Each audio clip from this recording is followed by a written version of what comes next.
Hey, Refinery Leaders, we're excited to be with you today to talk with you about conflict resolution.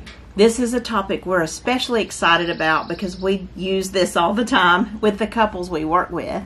So what we want to do is we want to talk about some basic day-to-day application that you can use to maybe fine-tune your ability to hear and to convey a message. So let's start off with defining conflict. So conflict is basically when two people have a different approach to something and both hold firmly to their position about it. So let's look at applying this between ministry co-leaders, attendees in ministry, and also look at applying this in your personal life, which could be marriage, family, or other relationships. So when do we address and when do we overlook? You know, I think that depends on the relationship and how deep it is or is not. Definitely, we need to be able to overlook the faults of others. But the deeper that relationship is, those other things in the picture can cause a stumbling block or create a distance. If it's a marriage, it may be something that you would want to address, but if it was extended family or a ministry co-leader, you might overlook the very same thing. I think a good question to ask ourselves is, how willing am I in this relationship to make changes for this other person? If the other person asks me to do something that's pretty personal, I might not have a close enough relationship. And so then why would I ask something like that of someone in that type of relationship? So we want to think through, what kind of relationship is it? To what extent are we growing closer and closer intentionally? And how deep is this relationship? Obviously, a relationship could suffer by overlooking some things that Right. need to be brought up. So we want to first do a heart check. We need to check ourselves and see if our heart's in the right place. So, And of course, this is going to be for those situations where we're going to bring it up. yeah, so in Romans chapter 15, verses 1 through 3, he said, "We that are strong ought to bear the failings of the weak and not to please ourselves. Each one of us should please our neighbor for their good, to build them up. For even Christ did not please himself, but as it's written, the insults of those who insulted you have fallen on me." So looking within, we want to check our relationship with God. Is there anything that I need to do in my walk with God? Is my heart in the right place? Have I gotten the log out of my own eye?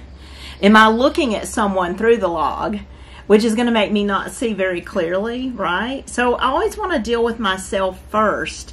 I want to ask things, I want to consider things like, James 3 through 4, and we would encourage you to study the book of James. It is about conflict. A lot of it is, or at least it applies to conflict. If that's not the sole message. But basically in chapter 4, he says lusts are basically the source of conflict because you want something and you can't have it. And basically what they're doing is, I'm willing to fight you for it. I'm willing to gamble this relationship to have what I want. So we need to look at God's wisdom about how we should deal with conflict. And so this is something else he brings out in the book of James, where he said God's wisdom is first of all pure. We need to check and see, are my motives pure? Am I peaceable? Am I a peacemaker here? Am I gentle? Easy to be entreated? This means that I'm approachable. I'm very likely to want to please the other person and take care of and minister to the other person more so than myself. He differentiates between God's wisdom and the world's wisdom. It's easy for somebody to come to you and talk with you about things. So he says that envy and strife allow confusion in every evil work. So we want to guard against those things. So when we're arguing and we're really saying things that are negative, why are we saying things that are hurtful? Why do these things tend to go in a negative direction?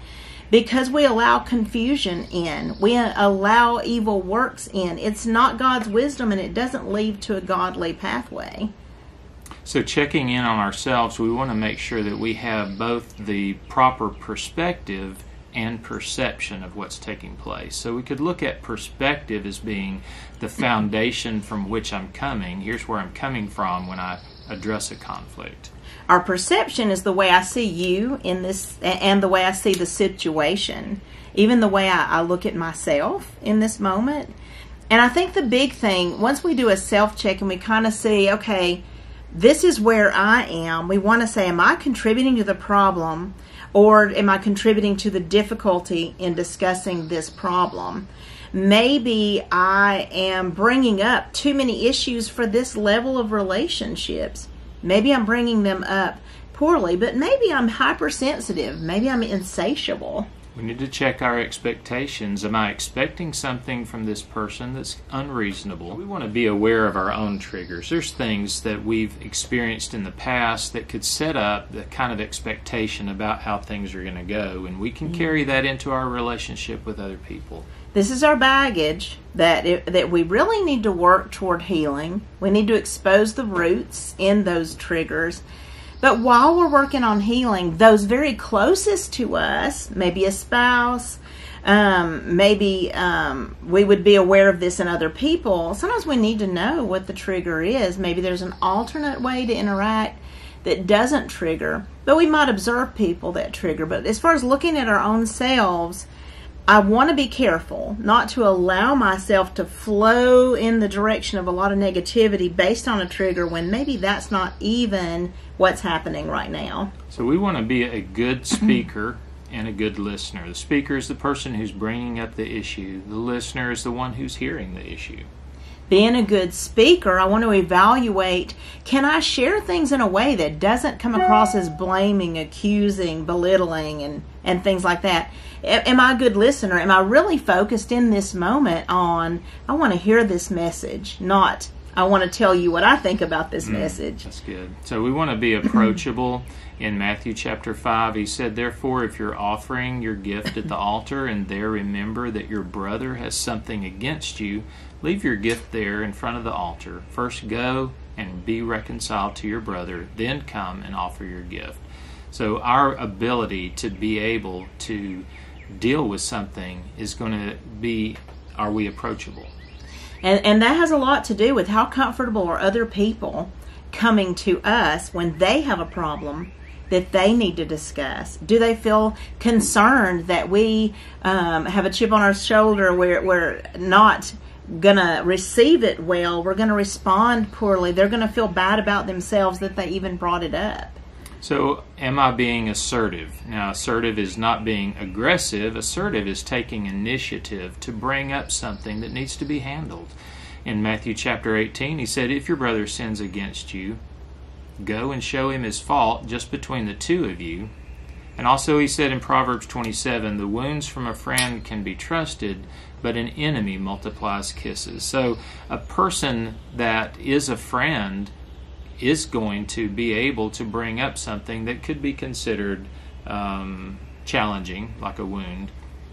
And I think when we think of being assertive, that means there are some things that do need to be brought up, and it's not a good idea to sweep them under the carpet. So we have some people that over-address, but we have those that under-address. And I think it's really important, if we're the ones that are maybe very non-confrontational, we overlook too many things. Mm-hmm. And when I say that, I don't mean that in a good way. I mean overlooking things, and we've got a problem. Mm-hmm. And now we are creating a distance, and we have a hard time having a relationship because we're not going to bring up the challenges between us so we could have a healthier relationship. We need to know the difference between things that we would bring up and things that we would overlook. Right. So another area to look at is good timing. So if it's a good time for you to bring up the issue, but it's not a good time for the other person to hear that issue, it's not good timing. And what we can do if we see that this has happened, we can ask, when is it a good time for me to talk to you about something? But if someone has brought up something to us and it's not a good time for us, we can say, hey, this isn't a good time for me. What if we talk about this tomorrow, or we set a time because we want to come across, I really want to hear what you have to say. I want to give it that focus. Yeah, there you go. I want to give it my full attention. So, as a speaker bringing up an issue, we want to make sure that we're making brief and positive comments or requests. So we could go at length and monologue, but that's not healthy. You're more likely to be misunderstood. And when we make our request positive, for example, would you do blank for me? We're asking for a shift. We can ask someone to watch their tone of voice. We can ask someone to soften their tone for us. But we want to be able to bounce in our comments with each other. And so that means we've got to boil down what we're bringing up to one very small issue. So it's very important that you're making a request. In James 4, he says, you don't have because you don't ask. And so if we're expecting something from someone and we want a change, but yet we have never confronted them and said, this is the change I want, we really can't expect anything to change. Sometimes we insinuate, we hint, we give little jabs and barbs because we're not happy, but we don't come right out and talk about what needs to be talked about. Another area is that you might ask and not receive because, and again this is from James 4, because you ask amiss to consume it on your own lust. So asking amiss would be asking in a hurtful way, in a way that maybe you're hurting that person, bringing jabs as you bring a request. Maybe you're thinking in that moment more about yourself than the relationship and the other person, and what would be best for us, for the relationship, or what would be best for you. When we want to consume it on our own desires, that's more of a selfish agenda, asking and taking from you rather than working with you. So as the speaker bringing up an issue, you, again, like we've said, you don't want there to be jabs in your request. You want to make sure that you're clearly making a request. And in Ephesians chapter 4, he says, but speaking the truth in love may grow up in him in all things, even Christ. And so making the truth known in a loving way is what he's saying. You know, if we have jabs in what we're saying, it's probably because we don't feel heard. And we're trying to say something without saying something. But that, being indirect, is probably going to communicate something you never meant to communicate. Because you can't control how the other person interprets and what that means to them. So if you're the listener, the one hearing the issue that's being brought up, and you don't follow what the person's saying, you could make a statement like, hey, I'm having trouble tracking with you. It sounds like you're saying, or would you please summarize? Now, these work good if the speaker is monologuing, speaking at length, or even if you need to slow down the conversation because it's starting to ramp up, or if there are things being said you're not comfortable with. One of the first moves you could make is, we want to track with you. I want to keep up with what you're saying. I really care to catch this message. Is this what you're saying? And that way we confirm and we don't allow ourselves to A, respond to the wrong topic, or B, get ramped up over something the other person isn't even saying. And that's where we need to make sure that we're staying on topic. Many times when issues are brought up, it reminds us of other things that we want to see changed. And we can end up bringing up half a dozen different things sometimes and complicate working through an issue so much. And we need to keep it on one topic. One way to do this, if you're the speaker, is you can ask the listener, hey, would you tell me what you feel like I'm saying? What did you hear?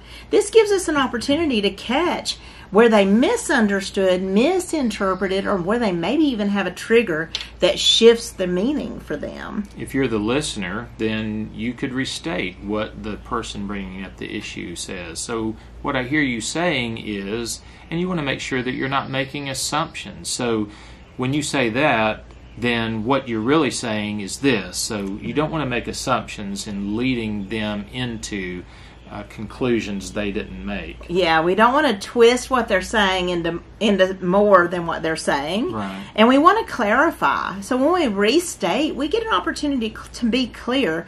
So, you know, for me, if I'm going to take action on something somebody's saying, I like to do this first. I like to say, so to clarify, it sounds like you're saying this. Is that right? That's And very then I good. get to know for a fact that I'm actually hearing what I think I'm That hearing. is so good. Yeah. We want to also be able to share some vulnerable feelings that we have, like if you're making a request of someone to make a change, share the impact that it has on you if that change isn't made, or the impact that it would make if the change was made. And obviously this is in the setting of a closer relationship. You don't just do that with a shallow relationship. Right. You're giving that person kind of an idea of what it feels like to be you when this thing is happening. This is especially more true in a marriage, like Sean said, a really close relationship.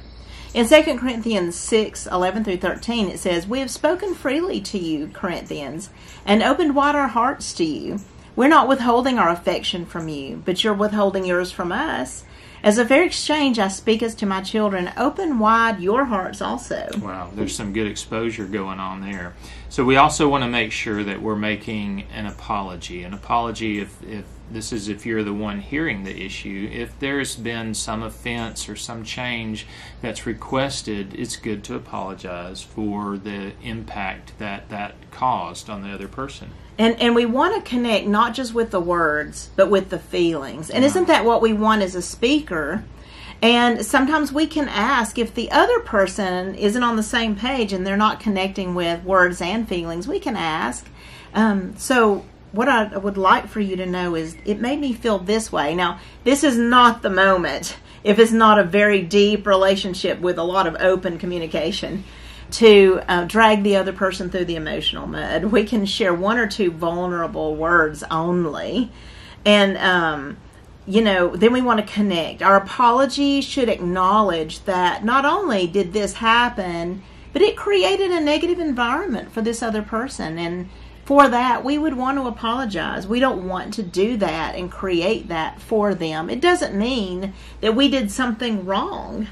Right, and all this is empathizing with that person's predicament of the hurt or difficulty that it caused them and making a connecting statement with them about that. So we don't want to minimize or invalidate the other person just because you don't agree with what they presented or their perspective and the impact it has on them. You never want to say, well, that didn't happen, or that's not really that important. Right. If they brought it up and it's important to them, it's important, even if you don't have the same experience as they do. It's very important to acknowledge that that person has a right to think and feel. That's right. And it's not going to be you. We can say, I appreciate your sharing. After all, they were vulnerable with you. We can say, let me pray about it or check on that. Let me get back with you. If we need some space to think about what was just shared, or maybe we need to involve a third party sometimes. Maybe we don't have the answer and we need to go and look it up. So we need to make a plan for when that type of thing happens again. So if that same experience of difficulty, the issue happened again, what's the plan? In a closer relationship, you would probably come up with a plan of how you would let that person know that, hey, this has happened again. For example, if the other person is using a tone of voice that makes you uncomfortable, how can I make you aware when you accidentally use that tone of voice? Because usually they probably don't know they're even doing it. Sometimes you have to decide on your own how you're going to manage this if it happens again. Let's say there's a tone of voice or even a relationship where someone is belittling or some other way that maybe they bulldoze over you verbally. It's okay to know how to handle it in a proper way. We might have to address that next time and say, you know what? I need to leave. I'm so sorry to interrupt, but hey, it was good to see you, or something like that. Because if the relationship doesn't support it, we can't necessarily address it. Sometimes we just need to remove ourselves. But we want to have that plan in place for those types of relationships. So we want to be able to ask, if we're hearing someone else sharing an issue, do you feel heard? Do they feel like they got to accurately convey what they were wanting you to hear? As a speaker, we can, if we don't feel heard, we can let them know, hey, I don't feel heard. Would you let me know what you've heard me say thus far. If we're the listener, we might want to do a check, especially when we think the conversation is over. We might want to say, did you feel heard? So we want to have boundaries in our relationship, and so in the way that we're presenting and hearing, if someone is coming across in an attacking way, that we need to be able to let them know. In Galatians chapter 5, he said, if you keep on biting and devouring each other, watch out or you will be destroyed by each other. This is difficult but very necessary to set and enforce boundaries. Whether it's the speaker or the listener, we can say, I can see this is upsetting for you. We can also say things like, let's soften our voices so we can continue to talk about this. Or I'd like to talk when we're not escalated. Or let me bring this to the attention of another leader. When we are setting and enforcing boundaries, the first thing we want to do is ask for an adjustment. Would you please soften your voice for me? Or, hey, can we change the subject? Something like that requests a shift. If the other person won't give it, we have to be prepared to enforce the boundary and excuse ourselves. We may need to go to the other room. We may need to let somebody know if they follow us still talking about this that I'm going to go for a ride or for a walk so I can de-escalate. Or if they won't lay the topic down and we're in the same place and it's not a close family member especially, or sometimes even if it is, we may need to just go ahead and end that visit and graciously excuse ourselves. Sometimes we need to get a third party involved. If we cannot successfully resolve something, it's good to have kind of, I guess you'd say, a moderator or someone else that kind of is a go-between, a mediator in that situation. It may be a toxic relationship where a person absolutely needs to spend less time around this person. It's okay if somebody is verbally or emotionally abusive to let them know, hey, that's verbally and emotionally abusive for me, and it's not okay. And sometimes we just need to withdraw from that relationship. But this is key because too many people continue in a relationship that's bad and it just gets worse. Another thing to look at in this area of boundaries is that you don't have to be verbally or emotionally abused.